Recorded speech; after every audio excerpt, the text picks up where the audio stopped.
welcome. Today I'm going to tell you a little bit about my second book, the Urban Sketching Handbook, Drawing Expressive People. It was a dark October evening in 2019 and I got a call from a very nice lady at a publishing house in the States called Quarto. And they asked me if I would be interested in writing the next book in the series of the Urban Sketching Handbook, and this one would be titled Drawing Expressive People. And the good folk at Quarto had found me through the Urban Sketching blog, to which I'd been a contributor for a few years. And I was just so delighted because I'd been knocking on the doors of publishers for a decade. Now, I had success with my very first book, An Urban Sketcher's Galway, which had been published in June of 2019. But still, after knocking on doors for 10 years and being very used to the standard please go away letter, well, to be phoned up out of the blue, it was pretty amazing. And not alone that, but it would be a book that would be very international in flavour. It would go all around the world, and with any luck, it might even get translated. So I was thrilled to bits. So I got stuck into writing the book, planning it, choosing which of my extensive collection of drawings of people would be included in the book. But it soon became clear to me that I might have a little bit of an issue. Most of the pictures I had of people were members of my family. They were my kids, my husband, my parents, my sisters and brothers, my friends, and my relatives. And I wondered, what am I going to do? Am I going to show all these people who are near and dear to me in a book that's going to travel all over the world? Because the books are very popular in the series. And in the end, I decided that I would, because number one, it's all I had. I wouldn't have any material if I left out all my loved ones. And number two, I thought, well, one of the main reasons people like to learn to draw people is to capture their loved ones. And the third reason, well, I figured it'd be a privilege to know that my people would be caught in this book forever. So I'm just going to give you a few little chats about the pictures. This is one of my favourite pictures in the whole book. I didn't do this. This is by the amazing Nicola Meyer-Reimer. It's a drawing of her mother, and it just sums up everything I love about drawing people in your life. This is a picture of me getting my hair cut by the very wonderful Tom. So I drew a picture of myself in the mirror. It doesn't look anything like me, but that's not the point. The point is I enjoyed drawing myself while I was getting my hair cut. This is a little drawing of a guy on a Ryanair flight. There's the distinctive navy and yellow livery. So here's a section on tools and supplies. These guys here were on a flight to Portugal for a stag weekend, and they were from the north. They're from Northern Ireland, and they were very good humoured, but my goodness, they were very leery as well. And can you see the northern accent on that guy's face, number 15? They all had matching jerseys. I don't know, fellas and their matching tops. I don't know what that's about. But this other guy, can you see his ears? Aren't they very kind of, I don't know, Northern Irish? But they were actually swearing a lot, which I included in the drawing, and well, I had to get rid of that, so I photoshopped it all out. Some more stuff on materials that are useful when you're sketching people. Here's Paddy. This is my son. Paddy had just come home from school and he was helping me with the cooking, and he didn't bother taking off his school bag because he's that lazy, and I thought he looked very funny. He got me to tie up the apron behind his back, and I asked him if I could draw him, and he said, yeah, sure, as long as I can go on my phone. Now, the book is full of drawings by contributing artists, and they were just so generous to give their work so freely. This is Gabby Campanario and Sylvain Knude. He loves drawing bands in practice. And we have Marielle Durand. She's so talented. She's amazing. And we have Kumi Matsukawa here. And this is Suhita Shirodkar. She's a great woman for the loose line, full of expression. So this chapter is called Challenges. Now, one of the good things about drawing people, if you're not really used to it and you're a little bit shy, is to draw them when they're asleep. I know that sounds kind of bad, but it is a good idea and it works well. They don't know. Or you can draw them from behind. So this lady in a little cafe in Kent, she made a good subject. And this gentleman, he was on his laptop. This is the airport in Santiago de Compostela in northern Spain, and I decided to go with a kind of a pink and red theme for that one. Drawing at the barber shop. These guys play in the streets of Porto. And they've got this chicken.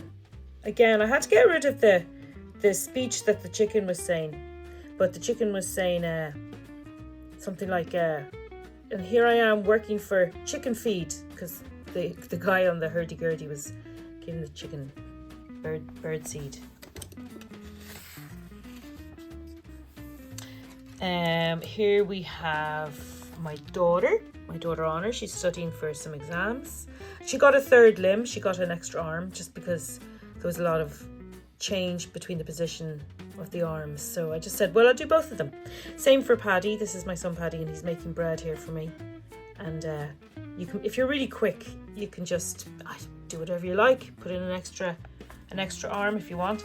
This is from a stint I did in northern Spain. This is Santiago, beautiful city, and a band that was playing. Bands are good because they'll come back to the same position again and again.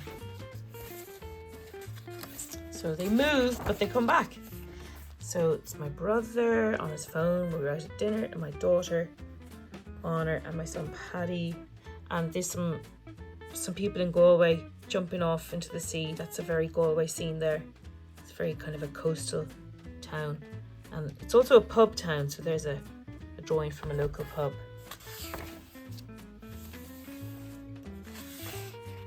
This one brings back nice memories in Vienna with my husband's cousins, and okay, there's cakes floating around in the air, but you know, if something's gonna hover above you, why not fantastic Austrian cakes. My son Paddy doing some concreting with his dad, and very obligingly kept still for me.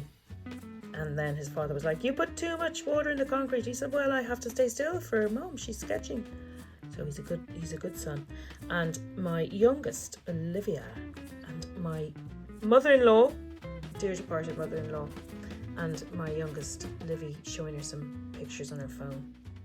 And my eldest on holidays in France and missing the boyfriend, so spending the entire time texting.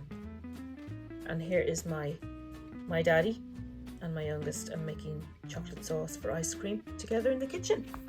So little memories like that are just always so nice to have. My entire family on the beach in Nice. This one's kind of funny because my brother is telling my husband a story. It's my husband there. And my husband doesn't really like being drawn, but he's very polite and he couldn't leave. So I got to draw him. There's my dog looking for crumbs.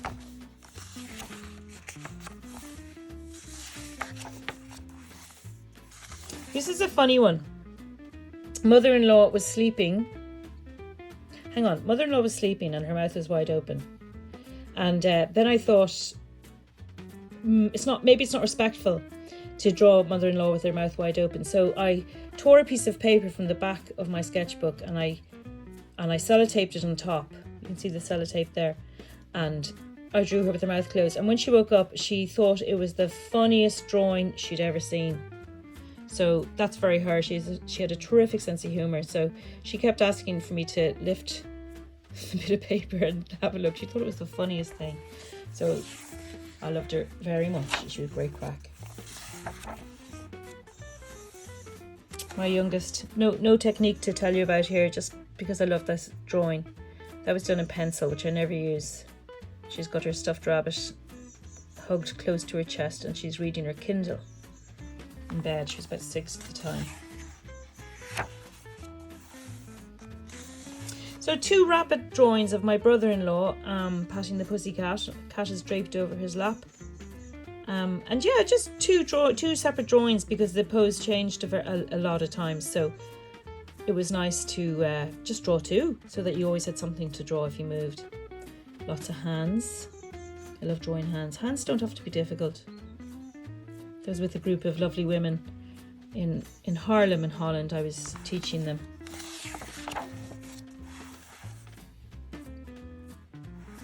So this is a crazy drawing.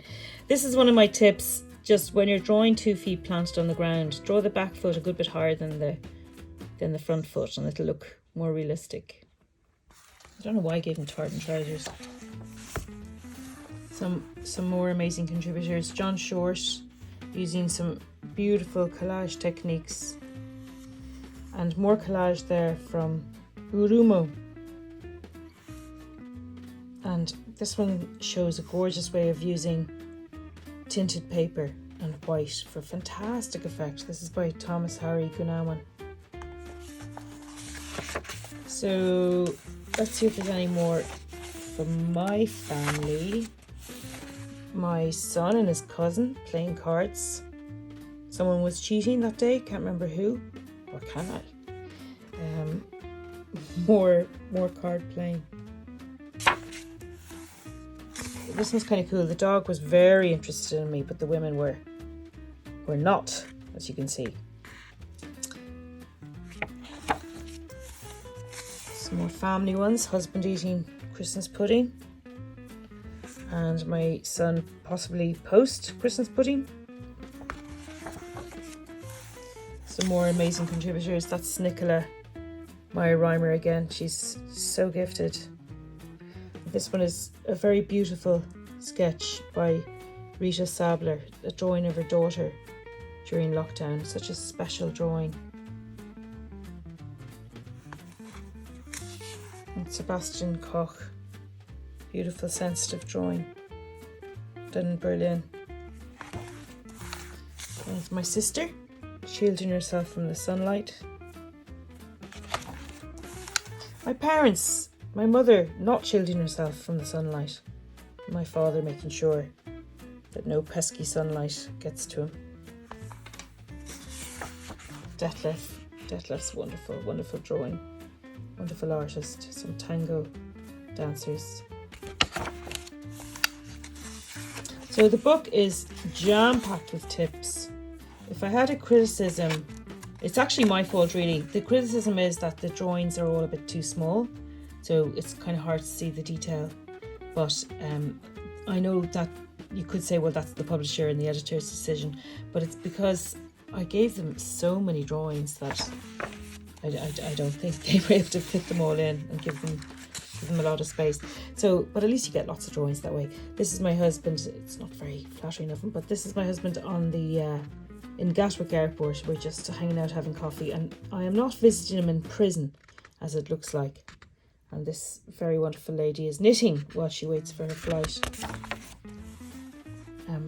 I have a lot of drawings of barber shops because my son used to get his haircut. Well, he still gets his haircut, except I used to be the one to drive him there. So I have loads of drawings of barbers. It's my daughter lying in the sun, and our little dog again. More stripes. This man was kind of grumpy with me. Wasn't too keen on me drawing him, but there you go. That's life. It's not a big deal. My husband sewing a sail. The family are all keen sailors. Here's some nice examples of strong sunlight and just leaving the paper blank. My friend Blaze, we were out on a beautiful sunny day one March, and this is my son Paddy again.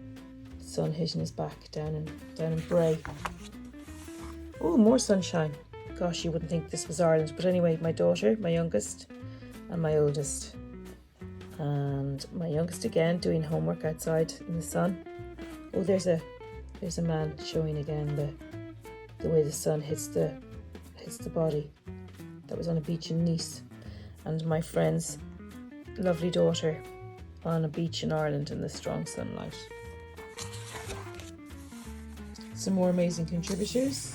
That's Lapin and Marta Fonfara. Amazing artist. Look at that sensitive drawing. And Felix Scheinberger. His beautiful inimitable style just jumps off the page. And then we have the galleries, and this is full of the contributors who so generously gave their work. So you've seen a lot of this book, but there's a lot you haven't seen as well. So it's well worth the cover price. So get yourself a copy. You can get it from me, actually. I do have some. They make me happy. So there you go. And guys, thank you so much for looking at my second book with me. I hope you enjoyed it, and I hope you're inspired to go and draw the people that you come across in everyday life.